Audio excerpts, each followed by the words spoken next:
আসসালামু আলাইকুম। দেশ ও প্রবাস থেকে যে যেখান থেকে আজকের এই ভিডিওটা দেখতেছেন সবাইকে আন্তরিক মোবারকবাদ।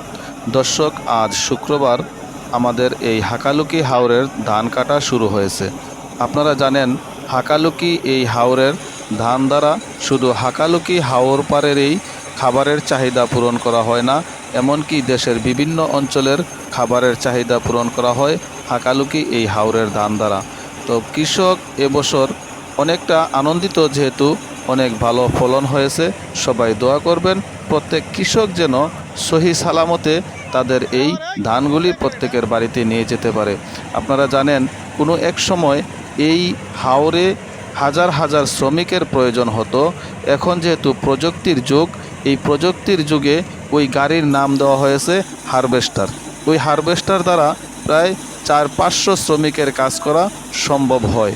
যেহেতু প্রায় 500 শ্রমিকের কাজ একটি গাড়ি দিয়ে করা হয়, তাই শ্রমিক এখন অনেক কম লাগে, কৃষকও অনেক কম খরচে এই ধানগুলি যার যার বাড়িতে নিয়ে যাওয়া সম্ভব হয়।